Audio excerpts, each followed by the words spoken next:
Salut les bâtisseurs de la cité, bienvenue encore une fois sur la Géotopo Academy. Je suis Kodjo, spécialiste géomètre topographe. Dans cette nouvelle vidéo, on va parler de l'interconnexion entre la topographie, les systèmes d'information géographique et la géomatique. Pourquoi ces trois domaines sont interconnectés pour résoudre des problèmes spécifiques dans notre quotidien ou bien dans nos différents projets dans le domaine géospatial.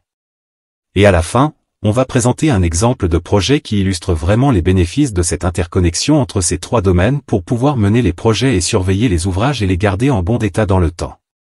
Pour aller un peu plus vite, on va commencer. La topographie, les systèmes d'information géographique et la géomatique sont des piliers fondamentaux qui, au fil du temps, ont transformé notre manière de comprendre et de représenter l'archipel terrestre.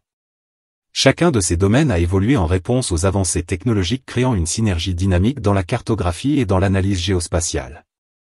La topographie et les systèmes d'information géographique sont des sous-disciplines de la géomatique. La topographie fournit des données à la géomatique et le système d'information géographique fournit des données à la géomatique qui, à son tour, fait des analyses géospatiales adéquates pour pouvoir comprendre les phénomènes et prévoir des solutions pour surveiller ou encore prévoir des dysfonctionnements ou encore proposer une nouvelle solution pour améliorer les ouvrages. En outre des deux disciplines comme la topographie et les systèmes d'information géographique, il y a encore d'autres disciplines qui interagissent avec ces deux domaines pour fournir des informations à la géomatique, qui est dans notre cas ici la discipline mère, qui reçoit des informations venant des sous-disciplines pour pouvoir faire des analyses géospatiales évolutives.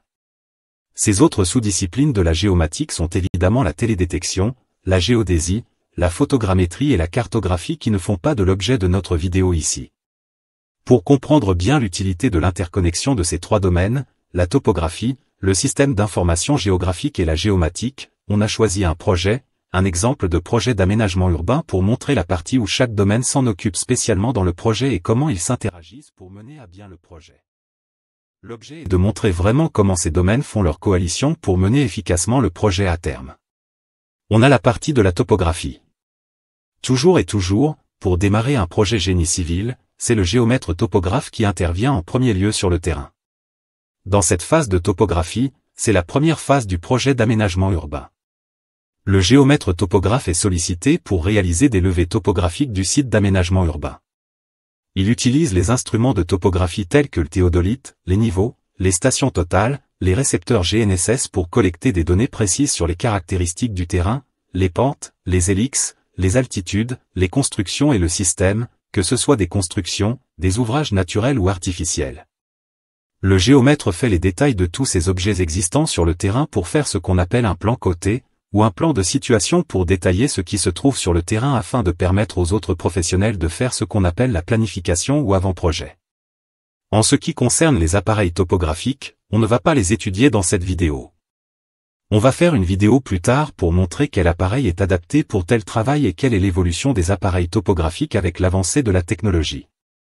Maintenant, la phase du système d'information géographique. Intégration des données topographiques dans un SIG. Les données topographiques collectées sur le terrain sont intégrées dans un site.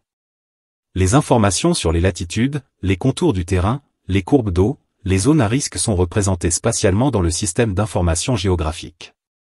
C'est une base de données qui stocke des informations à référence spatiale et qui permet aux professionnels d'avoir accès et de manipuler ces informations pour faire des analyses. L'analyse géospatiale pour la planification utilisant le site. Les planificateurs urbains peuvent effectuer des analyses géospatiales pour identifier les zones appropriées pour la construction. Les espaces verts, les infrastructures de transport et autres ouvrages comme les ouvrages d'art, les salles de jeu, les terrains de foot et j'en passe. Ils peuvent également évaluer l'impact environnemental en tenant compte des données topographiques. Quels sont les ouvrages qui seront affectés? Quel serait le paysage après la réalisation des travaux? Est-ce que la réalisation des travaux peut causer des inondations dans d'autres localités?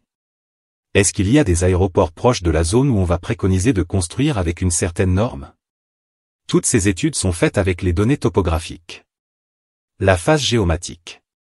Cette phase, spécialement dans ce projet, peut être la modélisation 3D du site d'aménagement humain en utilisant les données topographiques toujours.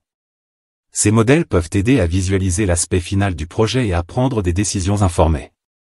Il est à rappeler que ces domaines topographiques, géomatiques et sites, sont des domaines, disons, bien spécifiques, mais souvent sont interconnectés pour mener des projets spécifiques à bon port. Et chacun de ces domaines peut être bien approfondi en fonction de son application.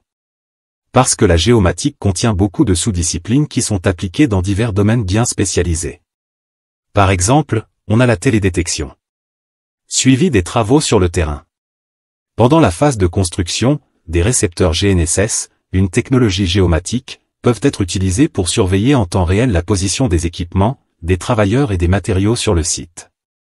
Cela permet de garantir que la construction est conforme au plan établi dans le système d'information géographique. Gestion des infractions avec les systèmes d'information géographique, une fois le projet terminé. Vous voyez que les systèmes d'information géographique revient, la topographie revient et la géomatique revient. Cela veut dire que les domaines sont interconnectés et se changent leur rôle avec l'évolution du projet d'aménagement urbain. C'est-à-dire qu'il n'y a pas la phase topographique terminée et c'est terminé pour la topographie. Il n'y a pas la phase système d'information géographique terminée et c'est terminé. Il n'y a pas la phase géomatique terminée et c'est terminé. Ce sont les domaines qui interagissent ensemble jusqu'à la fin du projet et dans la surveillance du projet. Une fois qu'il y a un changement, les relevés topographiques sont relevés et on fait une mise à jour du système d'information géographique. Donc les domaines travaillent ensemble. Conclusion. Ce projet démontre comment la topographie fournit les données de base. La géomatique facilite l'analyse et la visualisation des données, tandis que les systèmes d'information géographique permettent une gestion continue et intégrée du site. Ce que j'avais dit précédemment, les systèmes d'information géographique sont comme une base de données qui stocke les informations de référence spatiale qui permet de les manipuler et de faire des analyses géospatiales bien adéquates pour la surveillance, la construction et respecter les cahiers de charges en fait. Ces disciplines interagissent de manière essentielle tout au long du cycle de vie du projet, montrant ainsi l'importance de leur collaboration. Leur collaboration est très cruciale pour mener le projet, terminer le projet et surveiller le projet dans le temps. Merci les amis, nous sommes arrivés à la fin de cette vidéo et on se retrouve bientôt dans une nouvelle vidéo où on va détailler un à un chaque domaine.